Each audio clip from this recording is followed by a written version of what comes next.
Hi viewers, welcome to SS tutorials. ఈరోజు మనం సాంఘిక శాస్త్రం 9వ తరగతి పాఠ్యపుస్తకంలోని కొన్ని ముఖ్యమైన అంశాలను చూద్దాం. భూమి మీద మానవాళి సుమారుగా 1,00,000 సంవత్సరాల క్రితం ఉద్భవించింది. మొదట్లో భూమి చలనం లేకుండా స్థిరంగా ఉందని, మిగిలినవన్నీ దాని చుట్టూ తిరుగుతున్నాయని భావించారు.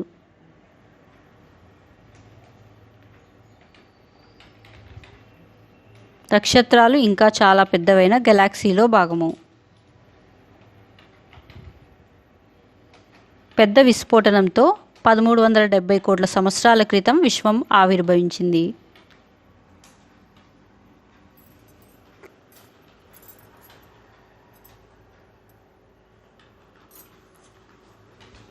విశ్వంలోని మార్పులకు వేల లక్షల సంవత్సరాలు పడతాయి. టాలమీ భూకేంద్రక సిద్ధాంతంను ప్రతిపాదించాడు. కోపర్నికస్ సూర్యకేంద్రక సిద్ధాంతంను ప్రతిపాదించాడు. భూమి తన అక్షంపై తన చుట్టూ తిరుగుతూ ఒక నిర్ధారిత కక్షలో సూర్యుడి చుట్టూ తిరుగుతుంది.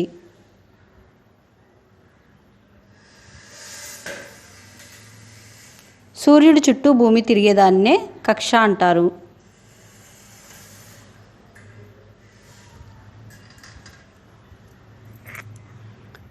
ఈ పరిభ్రమణం ఒకే తలంలో ఉంటుంది.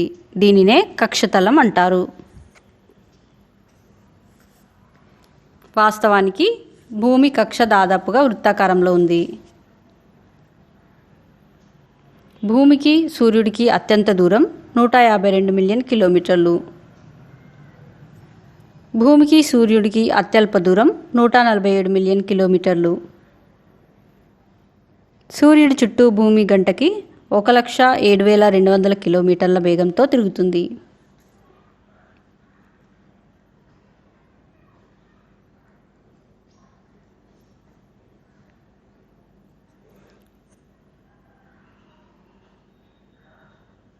భూమి ఒక పరిభ్రమణం పూర్తి చేయడానికి 365 1/4 రోజులు పడుతుంది.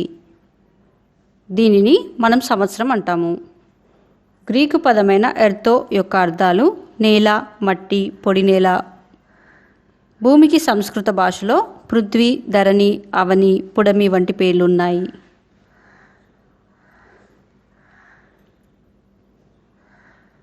భారతీయ భాషలలో భూమికి ఉన్న పేర్లు సంస్కృత మూలాల్లోంచి వచ్చినవే.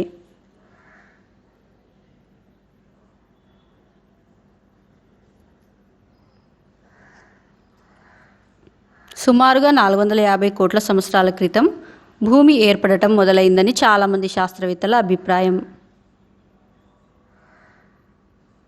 పరిభ్రమిస్తున్న ధూళి మేఘాల గోళంగా మొదలై ద్రవ దశ గుండా పరిణమించింది. మొదట్లో భూమి అత్యంత వేడిమి గల ద్రవ్యంగా ఉండేది. భూమి చరిత్రలో సగం కాలం ఎటువంటి ప్రాణి లేకుండా నిర్జీవంగా గడిచింది. మొదటిగా జీవం సముద్రాలలో మొదలైంది.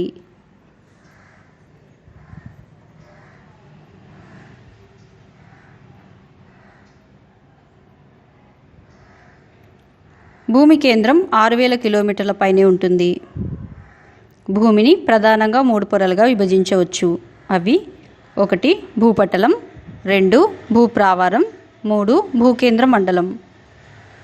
భూపటలం. మనం భూమి బయట పొర మీద నివసిస్తున్నాం. దీనినే భూపటలం అంటాము. భూపటలం పొర 100 కిలోమీటర్ల వరకు ఉంటుంది. భూపటలంలో ప్రధానంగా రాళ్ళు ఉంటాయి.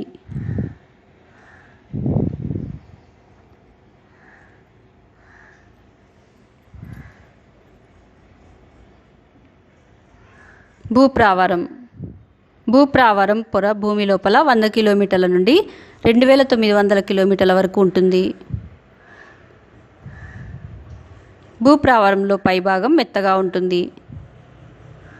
భూప్రావారంలో ప్రధానంగా సిలికేట్లు అనే రసాయనాలు ఉంటాయి. భూకేంద్ర మండలం. భూకేంద్ర మండలం 2,900 కిలోమీటర్ల నుండి 6,376 కిలోమీటర్ల వరకు ఉంటుంది. భూకేంద్ర మండలంలో ప్రధానంగా ఇనుము, నికెల్ వంటి భార ఘన పదార్థాలుంటాయి.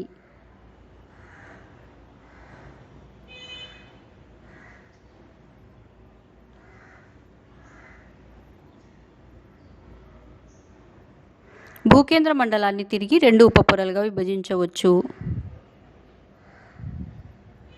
బయట కేంద్ర భాగం.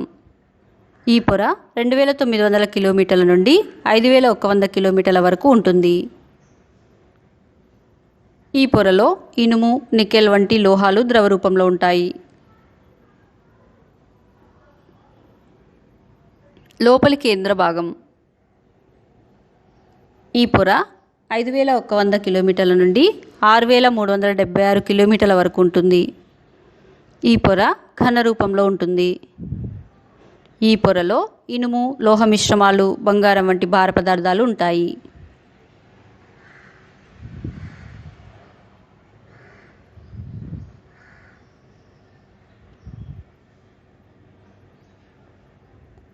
భూమి ఘన పరిమాణంలో భూపటలం 1%, భూప్రావరం 16%, భూకేంద్ర మండలం 83% ఉంటుంది. 20వ శతాబ్ద ఆరంభంలో జర్మనీకి చెందిన వాతావరణ భూభౌతిక శాస్త్రవేత్త అయిన ఆల్ఫ్రెడ్ వెజినర్ ఖండచలన సిద్ధాంతాన్ని ప్రతిపాదించాడు. 220 మిలియన్ సంవత్సరాల క్రితం పాంజియా అనే మహాఖండం ఉందని అతను ప్రతిపాదించాడు. పాంజియా ఒక ఊహాత్మకమైన ఖండం.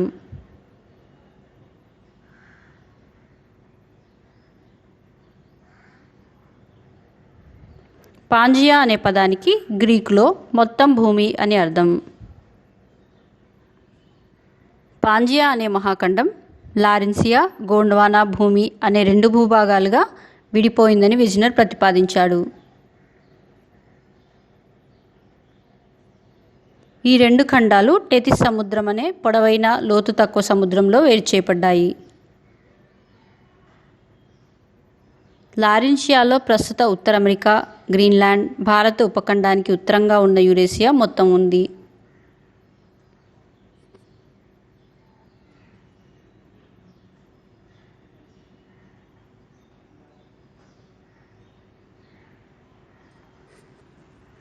గోండ్వానా భూమిలో ప్రస్తుత దక్షిణ అమెరికా, ఆఫ్రికా, మడగాస్కర్, భారతదేశం, అరేబియా, మలేసియా, తూర్పు ఇండీస్, ఆస్ట్రేలియా, అంటార్కిటికాలు ఉన్నాయి.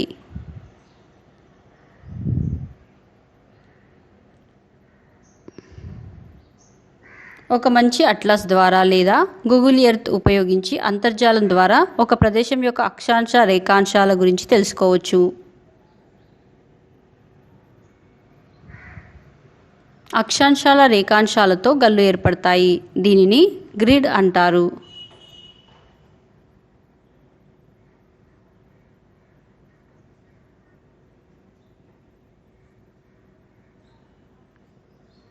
భూమధ్య రేఖ భూమికి మధ్య గుండా పోతుంది. ఇది ఉత్తర, దక్షిణ ధృవాల నుంచి సమదూరంలో ఉంటుంది. దీనిని 0 డిగ్రీ అక్షాంశంగా గుర్తిస్తారు. అక్షాంశాలను డిగ్రీలు, నిమిషాలు, సెకండ్లలో సూచిస్తారు. లాటిట్యూడ్ అనే పదం వెడల్పు అనే అర్థాన్ని సూచించే లాటిన్ పదమైన లాటిట్యూడో నుంచి వచ్చింది.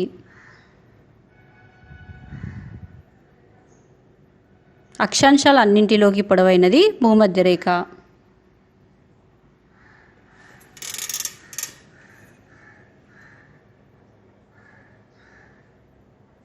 భూమధ్య రేఖకు ఉత్తర ధ్రువానికి మధ్య ఉన్న భాగాన్ని ఉత్తరార్ధగోళం అంటారు. భూమధ్య రేఖకు దక్షిణ ధ్రువానికి మధ్య ఉన్న భాగాన్ని దక్షిణార్ధగోళం అంటారు.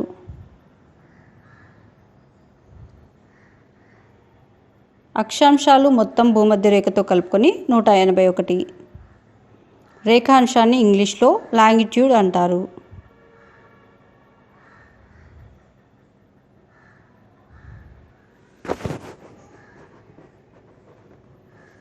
లాంగిట్యూడ్ అనే పదం లాంగిట్యూడో అనే లాటిన్ పదం నుంచి వచ్చింది. దీనికి అర్థం పొడవు.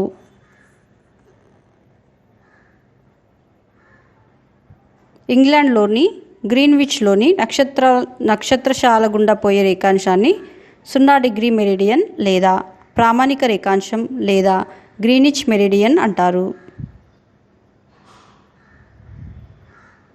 గ్రీనిచ్ గుండా వెళ్లే రేఖాంశాన్ని 0 డిగ్రీ రేఖాంశంగా ఇంగ్లాండ్ నిర్ణయించింది.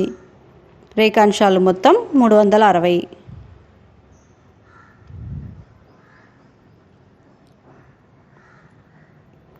రేఖాంశాలు 0 డిగ్రీల నుండి ప్రారంభమై తూర్పు పడమరలుగా 2 సమూహాలుగా ఉన్నాయి.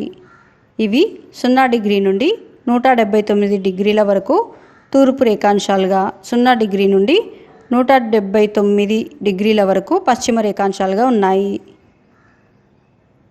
180 డిగ్రీల రేఖాంశానికి తూర్పు పశ్చిమ రేఖాంశం అని పేరు. 180 డిగ్రీల రేఖాంశంను తూర్పు వైపుగా లెక్కించినప్పుడు తూర్పు రేఖాంశంగా మరియు పశ్చిమంగా లెక్కించినప్పుడు పశ్చిమ రేఖాంశంగా గుర్తిస్తారు.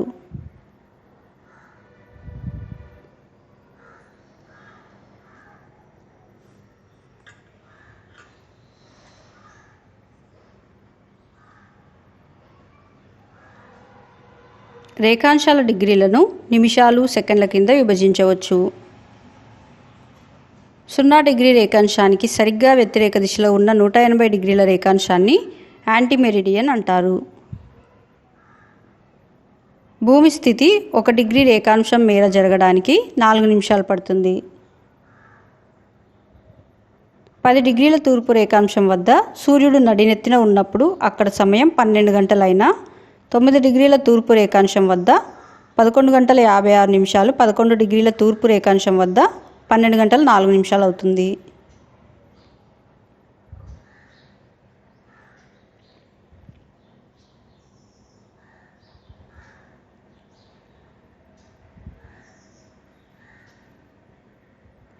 మెరిడియన్ అనగా మధ్యాహ్నం అని అర్థం. ఇది మెరిడియనస్ అను లాటిన్ పదం నుండి వచ్చింది. ప్రపంచాన్ని గ్రీనిచ్ మెరిడియన్కి తూర్పు పడమరలను కలిపి మొత్తం 24 కాలమండలాలుగా విభజించారు. ఒక్కొక్క కాలమండలం 15 డిగ్రీల రేఖాంశాల మేర ఉంటుంది. ఒక కాలమండలానికి మరొక కాలమండలానికి 1 గంట తేడా ఉంటుంది.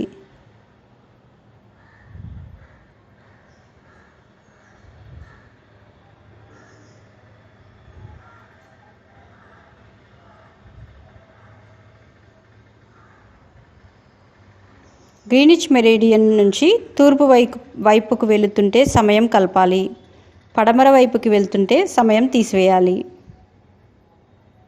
భారతదేశ తూర్పు పశ్చిమ ప్రాంతాల మధ్య అరగంట సమయం తేడా ఉంటుంది. మీరు తూర్పు నుంచి పడమరకు ప్రయాణిస్తున్నప్పుడు ప్రతి ఒక్క డిగ్రీ రేఖాంశానికి 4 నిమిషాలు కోల్పోతారు. అదే పడమర నుంచి తూర్పుకు ప్రయాణిస్తున్నప్పుడు ప్రతి ఒక్క డిగ్రీ రేఖాంశానికి 4 నిమిషాలు అదనంగా పొందుతారు.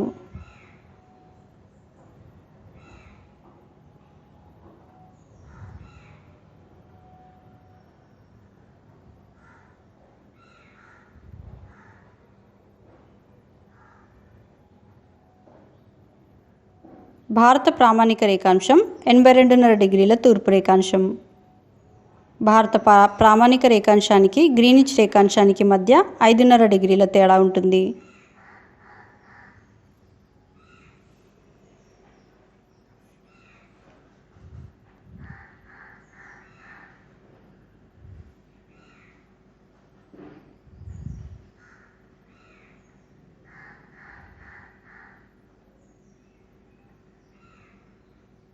Thank you for watching my videos. If you like my videos, please subscribe my YouTube channel and share them.